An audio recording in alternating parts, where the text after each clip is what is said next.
Welcome to VGK Today, a weekly podcast providing you a special look at the 2024-25 Vegas Golden Knights. I'm Justin Russo with the Golden Knights on Wednesday, October 16th, with the VGK officially 1 week and 4 games into the season. After an undefeated homestand to begin the year, Vegas fell last night to Washington in their first road game of the year, taking their first loss in the process and falling to 3-1. It was bound to happen at some point, and though the Golden Knights will not be the first team in NHL history to go 82-0, they do have a chance to bounce back tomorrow in Tampa against the Lightning. Before we turn our attention to the next week of the season today, we step back one final time to opening night. After the break, we check in with Ashali Vise, who caught up with NHL Commissioner Gary Bettman before Vegas' season opener. Golden Knights fans can win big every game day with Terrible Herbst. The Vegas Golden Knights giveaway provides a chance to win a $1,500 shopping spree, 2 VGK tickets, and a Circa Resort hotel stay. Just make a qualifying purchase at Terrible's for your chance to win. Golden Knights fans, don't miss one of the most spectacular nights of the season at the annual VGK Foundation Gala, set for Sunday, November 3rd at the fabulous Fontainebleau. Tickets are available now, and all proceeds benefit deserving nonprofits in the Las Vegas Valley. So be sure to join the entire team at this Golden Night. Well, a lot of us are naive to think that opening week in the NHL is busy for us. And I'm curious what in the world it entails for the Commissioner of the National Hockey League. A little bit of travel, a little bit of media, and the opportunity to go to opening nights in a variety of places. And how much fun is that? I mean, I'm glad we're back. I'm glad we're opening. And I was in Utah last night, and I'm thrilled to be here tonight. The vibe, it's all good. It's going to be a fun season. We'll start with what you said about being in Utah last night. What was it like? It was great. I mean, what they've accomplished there in 5 months is unprecedented. Listen, everybody says in all of sports, there's been no more successful expansion than here in Vegas with us and in Seattle for us. But what the Smiths did in Utah with 5 months to spare, that's why they don't even have a name yet, has been nothing short of phenomenal. The fan reaction and support, the business community support, the governmental leader support has been nothing short of incredible. And the franchise is off to a great start and is on a really solid foundation. You mentioned the success back in Vegas. Just seeing that happen in Utah, I think, has a lot of fans here kind of reminiscing on the first season here. Has the 8 years gone by as fast for you as it has for the people here? Well, you know what? The amazing thing to me is, and people tend to forget it, when we first announced the club, there was widespread criticism, there was widespread skepticism, and now everybody acts like they invented Vegas as a sports town. We were glad to be here first, and the fans here have embraced this team and have embraced NHL hockey, and it's been very gratifying to see. Has the success here changed your perspective on what makes a successful hockey city? Well, we knew from day one that bringing in new expansion teams, we wanted them to be competitive from the outset. The old model for expansion in all leagues was you give a mediocre roster.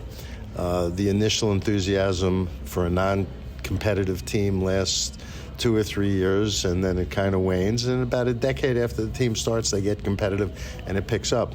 We wanted to make sure that our newest expansion teams were competitive from day one, and certainly the Golden Knights proved the point in year one, going to the Stanley Cup final. We're certainly glad to have you back here tonight. I'm curious, is there ever a point when you're watching a game where you're able to just watch the game? Or is your mind always in business mode? Well, I like to watch the flow of the game. I like to see if it's entertaining. You know, if one team's up, is there going to be a comeback? I like to keep an eye on the officials. I don't root, but I do enjoy an entertaining game. We measure a successful season in wins and losses. How do you measure a successful NHL season? I look at the fan engagement. I look at how many people are going to our app and our website. I look at the ratings locally and nationally. I look at attendance. I look at the engagement by our business sponsors. It's all of the platforms and elements that we're on that I look at to see if we're firing on all cylinders. Well, Mr. Bettman, thanks so much for your time, and we hope it's a very successful season for you. Thanks. Great to be with you. Good luck. Great stuff there with Ashali and Commissioner Bettman, who's got 32 teams and markets on his mind each season, and surely has a lot on his plate, especially this time of year. So we appreciate him taking the time to chat with Ashali before last week's game. And while he did take that time before the game, he also took some time during the first intermission to head up to the Golden Knights radio broadcast booth and chat with Dan Duva. So here are some additional comments between the commissioner and Dan. Aside from different cities, Commissioner, what other outreach? We talk about going overseas, different fan bases, demographics. What are some other things that the league has in mind in that respect? Well, it's really, and the Golden Knights are doing this, grassroots hockey, more rinks, getting more people a part of the game, making sure we have a welcoming, inclusive environment, making sure that we're connecting our fans with technology such as NHL Edge, which is the puck and player tracking.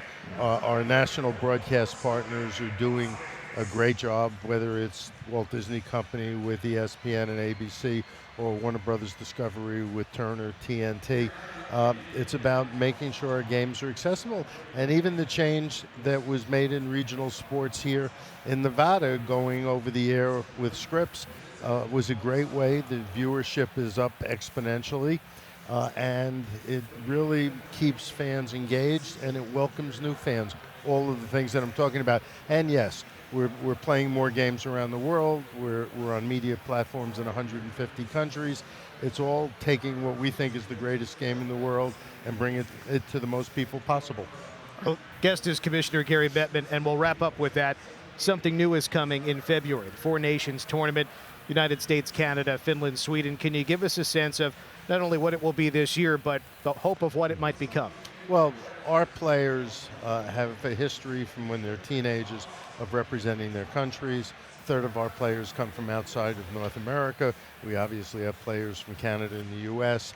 And our players really think it's important that they have an opportunity to play best on best representing their countries. And so we've worked it out that we're going to go back to the Olympics in the season after this, take a break. It's a little disruptive, but because we know it's important to the players, we do it. 2 years after that, we're going to do a World Cup. 2 years after that, we'll go back to the Olympics. 2 years after that, we'll do a World Cup, on and on. And the appetizer, if you was to kick off having more international competition, bringing it back best on best, is the Four Nations Tournament, which will be in February.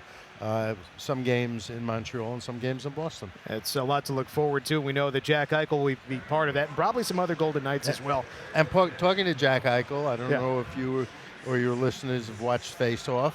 You know, there's an episode that he's prominent in, and it's on Prime Video from Amazon, and we really encourage fans of the game, fans of the Golden Knights, and even if you're just somebody generally interested in the lifestyles of people and what they're like, it's a great look into our game, probably the best look into our players in depth that we've ever had and been able to present. It's like Butch Cassidy and the Sundance Kid.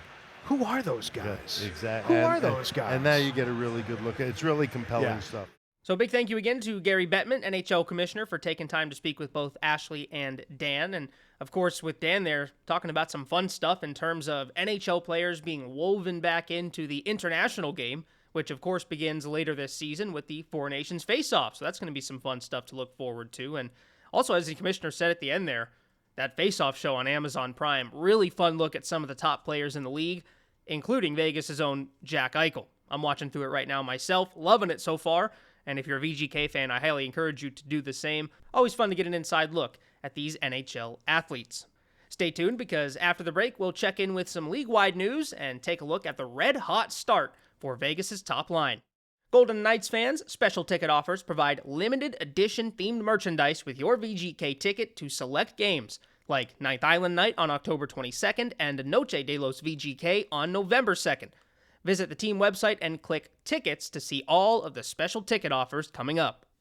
You can also score big on game days at Nellie's Southern Kitchen at MGM Grand. Wear your VGK gear for a home or road game and get 10% off your bill. Golden Knights goals taste even better with Nellie's mouth-watering Southern Delights. So grab your gear and catch the game at Nellie's Southern Kitchen. It was a busy Tuesday night in the NHL last night, so let's take a look at some of the key storylines that came from it. First off, we start in Columbus, where the Blue Jackets gave a touching tribute to Johnny and Matthew Gaudreau. A pregame ceremony featured friends and loved ones as the Blue Jackets raised a banner of Johnny's number 13 into the rafters at Nationwide Arena, before both teams paid tribute on the ice after puck drop. Both benches standing here, and they're going to have a moment. There's no left winger. And we'll drop the puck. 13 seconds. What a moment. Off the clock for Johnny Gaudreau.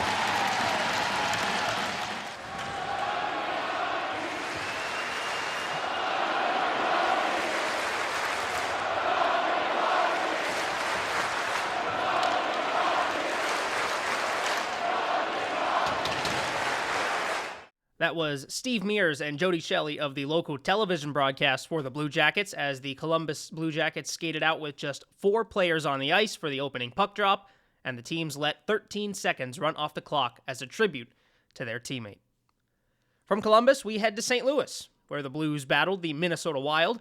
As time was winding down in the game with the Wild up by 2, we got a pretty rare sight, and that was a goalie goal. Wild goaltender Philip Gustafsson, in one motion, caught a puck that came on net and flung it down the ice into the empty net at the other side for a goal. After the game, Gustafsson explained how it was a former Golden Knight who inspired him to take the shot. They took a timeout there with 36 seconds left or something, and Flower looked up at the board and it's like, yeah, we're up 2 goals. You should probably try it if you get the chance. You're shooting, right? I was like, yeah, maybe I should.